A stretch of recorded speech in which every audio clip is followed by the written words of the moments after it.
আসসালামু আলাইকুম এভরিওয়ান, আশা করছি সবাই ভালো আছেন। নতুন একটি ব্লগে আপনাদের সবাইকে ওয়েলকাম করছি। আমি আফরোজ।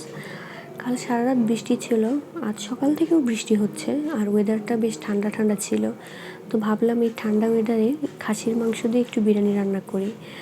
তো আজকে সব কিছু হাতের নাগালেই ছিল, আমি শুধু একটু বাদামটা ব্লেন্ডার করে নিয়েছি, আর এখানে চাষি চিনি গুঁড়া চালটা নিয়েছিলাম, কেননা আমি বিরিয়ানি রান্না করার সময় প্রেফার করি এই প্যাকেটের চালটা নেওয়ার জন্য।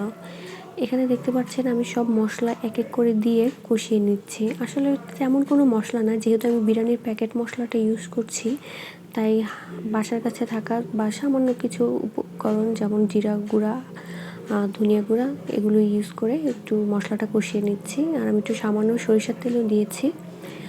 এরপর মাংসটা দিয়ে আমি একটু ভালো করে কষিয়ে নিব। যেহেতু এটা খাসির মাংস, একটু খাসির ব্যাড স্মেল থাকতে পারে, তাই আমি বেশ খানিকটা সময় নিয়েও একটু কষিয়েছিলাম। যখন এই হাড্ডি থেকে মাংসটা একটু উপরে উঠে গিয়েছে তখন, আর তেলটা উপরে উঠে গিয়েছে, তখনই আমি একটু পানি দিয়ে দিলাম। আর এখানে বেশি পানি দেওয়া যাবে না, সামান্য পানি। আর আমি এটা প্রেশার কুকারে হাই ফ্লেমে 3টা সিটি দিয়েছি, আর এরপর 15 মিনিট রেখেছিলাম। আসলে 15 মিনিটের মধ্যেই আমার খাসির মাংসটা রেডি হয়ে গিয়েছিল।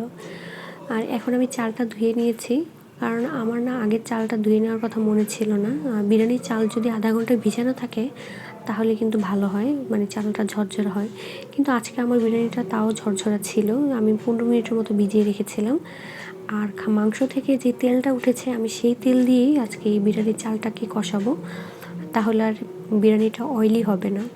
তো এখানে দেখতে পাচ্ছেন আমি চালটা নিয়ে একটু ভালো করে কষিয়ে নিচ্ছি।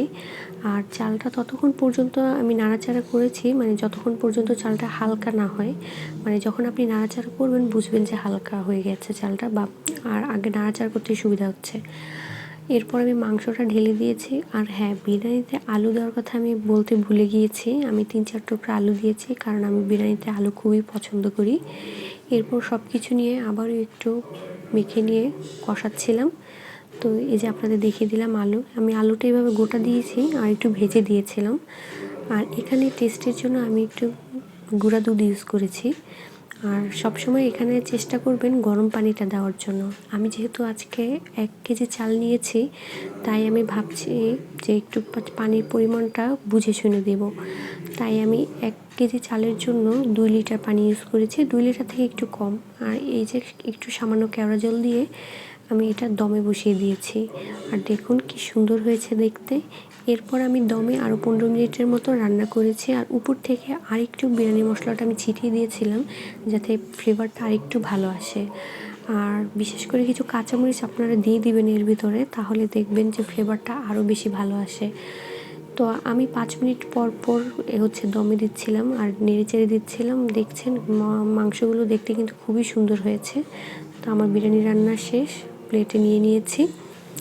আর বিরিয়ানি খাওয়ার পরে একটু কোক তো মাস্ট লাগবে। আজকে এই পর্যন্ত।